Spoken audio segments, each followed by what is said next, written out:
शुभारंभ भुसावळमध्ये कैलास इलेक्ट्रॉनिक्स आणि पुजारा स्टोअर्स आता 15 फेब्रुवारी पासून तुमच्या सेवेत। जलगांव से इस वक्त की अहम खबर सामने आ रही है, जहां ऐतिहासिक शख्सियत टीपू सुल्तान को लेकर समाज में बढ़ते तनाव के मद्देनजर एकता संगठन ने जिला प्रशासन को मेमोरेंडम सौंप कर अमन और कानूनी कार्रवाई की मांग की है। आपको बता दें कि जलगांव की एकता संगठन की ओर से आज डिस्ट्रिक्ट मजिस्ट्रेट को एक मेमोरेंडम पेश किया गया। संगठन के को कोऑर्डिनेटर फारूक शेख ने ये मेमोरेंडम अपर डिस्ट्रिक्ट कलेक्टर डॉक्टर श्रीमंत हरकर को सौंपा। मेमोरेंडम में कहा गया है कि टीपू सुल्तान की शख्सियत को लेकर अलग अलग मीडिया माध्यमों में विभिन्न राय सामने आ रही है, जिससे समाज में गलतफहमियां और तनाव पैदा होने की आशंका है। कुछ लोग उन्हें अंग्रेजों के खिलाफ लड़ने वाले बहादुर शासक और सुधारवादी नेता बताते हैं, जबकि कुछ लोग उनके शासनकाल से जुड़े विवादित पहलुओं की चर्चा कर रहे हैं। एकता संगठन ने प्रशासन से मांग की है कि व्यक्ति की स्वतंत्रता का सम्मान करते हुए किसी भी प्रकार की नफरत, दुश्मनी या हिंसा भड़काने वाली गतिविधियों पर सख्त कानूनी कार्रवाई की जाए। संगठन ने शहरवासियों से भी अपील की है कि वे अफवाहों पर ध्यान न दें और सामाजिक भाईचारा बनाए रखने में प्रशासन का सहयोग करें।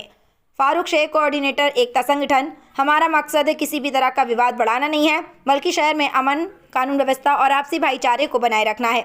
एकता संगठन ने यह भी स्पष्ट किया कि उनका उद्देश्य किसी भी प्रकार का टकराव नहीं, बल्कि कानून के दायरे में रहते हुए सामाजिक एकता और आपसी सम्मान को मजबूत करना है। संगठन ने प्रशासन से सकारात्मक कदम उठाने और सभी समुदायों का भरोसा कायम रखने की अपील की है। जलगांव से शाहिर तेली की बीके टाइम्स न्यूज़ लाइव के लिए खास रिपोर्ट। आज आम्ही या ठिकाणी जळगाव जिल्हा एकता संघटनमार्फत जिल्हाधिकारी तथा जिल्हा दंडाधिकारी यांना एक तक्रार नाही तर एक निवेदन देत आहोत प्रशासकीय माहितीसाठी, आणि त्याची प्रत आम्ही माननीय मुख्यमंत्री, अल्पसंख्याक, ह्युमन राईट्स आणि सचिवालय कक्ष या सर्वांना पोलीस अधीक्षकासह देत आहोत। आणि त्यात आमची प्रमुख मागणी आहे की अलीकडे टिपू सुलतान यांच्या नावाभोवती जाणीवपूर्वक वाद निर्माण करण्याचे प्रकार वाढलेले आहेत। सोशल मीडिया उत्तेजक, दिशाभूल करणाऱ्या पोस्ट टाकून समाजात भीती आणि वैमनस्य पसरवले जात आहेत। हे थांबणे अत्यंत गरजेचे आहे।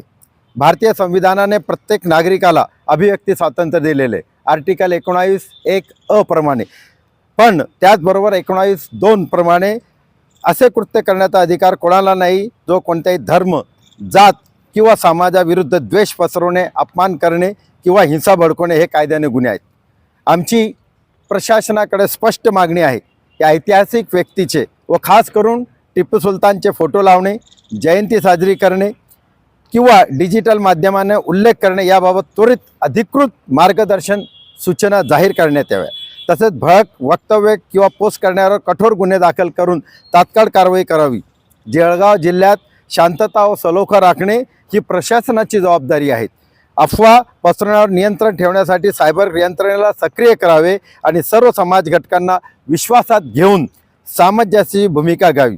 जर वेळेत ही कारवाई झाली नाही तर उद्भवणाऱ्या तणावाची जबाबदारी प्रशासनावर राहील। एकता संघटन, फारूक शेख, जळगाव। आज आम्ही या ठिकाणी जळगाव जिल्हा एकता संघटनमार्फत जिल्हाधिकारी तथा जिल्हा दंडाधिकारी यांना एक तक्रार नाही तर एक निवेदन देत आहोत प्रशासकीय माहितीसाठी, आणि त्याची प्रत आम्ही माननीय मुख्यमंत्री, अल्पसंख्याक, ह्युमन राईट्स आणि सचिवालय कक्ष या सर्वांना पोलीस अधीक्षकासह देत आहोत। आणि त्यात आमची प्रमुख मागणी आहे की अलीकडे टिपू सुलतान यांच्या नावाभोवती जाणीवपूर्वक वाद निर्माण करण्याचे प्रकार वाढलेले आहेत। सोशल मीडिया उत्तेजक, दिशाभूल करणाऱ्या पोस्ट टाकून समाजात भीती आणि वैमनस्य पसरवले जात आहेत। हे थांबणे अत्यंत गरजेचे आहे। भारतीय संविधानाने प्रत्येक नागरिकाला अभिव्यक्ती स्वातंत्र्य दिलेले आर्टिकल 19(1) प्रमाणे, पण त्याचबरोबर 19(2) प्रमाणे असे कृत्य करण्याचा अधिकार कोणाला नाही जो कोणत्याही धर्म, जात किंवा समाजाविरुद्ध द्वेष पसरवणे, अपमान करणे किंवा हिंसा भडकवणे हे कायद्याने गुन्हे आहेत। आमची प्रशासनाकडे स्पष्ट मागणी आहे की ऐतिहासिक व्यक्तीचे व खास करून टिपू सुलतानचे फोटो लावणे, जयंती साजरी करणे किंवा डिजिटल माध्यमाने उल्लेख करणे याबाबत त्वरित अधिकृत मार्गदर्शन सूचना जाहीर करण्यात याव्या। तसेच भडक वक्तव्य किंवा पोस्ट करण्यावर कठोर गुन्हे दाखल करून तात्काळ कारवाई करावी। जळगाव जिल्ह्यात शांतता व सलोखा राखणे ही प्रशासनाची जबाबदारी आहे।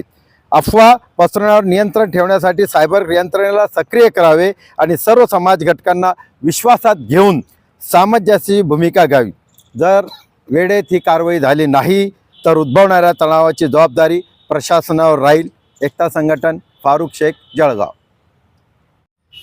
बिस्मिल्लाहिर्रहमानिर्रहीम. दोस्तों, जलगांव ज़िला एकता संगठन आज कलेक्टर ऑफिस में आई है बहुत अहम मसले को लेकर. हमारे देश के जो शहीद आज़म जिनको कहा जाता है हज़रत टीपू सुल्तान रहमतुल्लाह अलैह, अंग्रेज़ों के ख़िलाफ़ शुरू में सबसे पहले जिन्होंने आवाज़ उठाई वो टीपू सुल्तान है. 4 बड़ी जंगें ब्रिटिश हुकूमत के ख़िलाफ़ जिन्होंने लड़ी वो टीपू सुल्तान है. इनकी शहादत के ऊपर अंग्रेज़ सबसे ज़्यादा खुश हुआ और उसने जश्न मनाया कि अब हिंदुस्तान पर हम कब्ज़ा कर सकते हैं. ऐसे टीपू सुल्तान, ऐसे शहीद जिसने अपने देश के लिए कुर्बानी दी है, अपने देश के नाम को पूरी दुनिया के अंदर बढ़ाया है, उनके फोटो को लेकर, उनकी जयंती को लेकर जिस तरीके से यहाँ पर सियासत की जाती है, गंदी सियासत. और शर्म की बात तो ये कि मुख्यमंत्री दर्जे का आदमी इसके ऊपर सियासत करता है. तो मेरा ये सवाल है, हमारे संगठन का सवाल है, क्या टीपू सुल्तान देशद्रोही है? क्या टीपू सुल्तान आतंकवादी है? क्या टीपू सुल्तान देशद्रोही गतिविधि के अंदर मुलविस था? अगर ऐसा कुछ है तो हमें सबूत पेश करें, वरना फिर उनकी जयंती बनाने पर, फोटो लगाने पर सियासत करना, गुनाह दाखिल करना, ये कहाँ का इंसाफ है? या फिर आप कुछ गाइडलाइन हुकूमत की तरफ से दें कि टीपू सुल्तान कौन है और उनका मकाम और मर्तबा क्या है. तो साफ नजर आता है कि उस दौर में अंग्रेज से टीपू सुल्तान घबराता था. उस दौर में टीपू सुल्तान से अंग्रेज घबराते थे, डरते थे और थरथर कांपते थे. और आज के दौर में भारत के अंदर अंग्रेज की नाजायज औलाद टीपू सुल्तान के फोटो से डरती है और घबराती है. टीपू सुल्तान रहमतुल्लाह अलैह का फ़ोटो देखने के बाद और उनका नाम आने के बाद ये लोग चिढ़ने वाले जो है उन्हें ये बताता चले कि टीपू सुल्तान रहमतुल्लाह अलैह अंग्रेज़ों के ख़िलाफ़ लड़े थे. हमारे देश में जब अंग्रेज़ आए और हमें जब भारतीयों को गुलाम बना रहे थे ये लोग और हमारे देश को लूट रहे थे, तो सबसे पहले जंग करने वाले टीपू सुल्तान रहमतुल्लाह अलैह थे. जो व्यक्ति अंग्रेज़ों के ख़िलाफ़ लड़ा है वो देशद्रोही कैसे हो सकता है? फिर उसका नाम लेने में इन्हें क्या तकलीफ होती है? संविधान की किताब पेज नंबर 144 के अंदर, संविधान की किताब में इनका नाम आया है, इनका फ़ोटो आया. रानी लक्ष्मीबाई के जो पेज है उसके बाद में इनका फ़ोटो आया है और संविधान में आया है.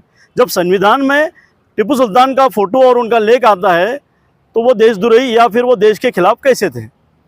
ये इन्हें जो 2014 के बाद जिन गुलामों को आज़ादी मिली है, हमें तो आज़ादी 1949 में मिली गई, लेकिन जिन्हें 2014 के बाद मिली है उन्हीं लोगों को टीपू सुल्तान के नाम से, फ़ोटो से तकलीफ होती है.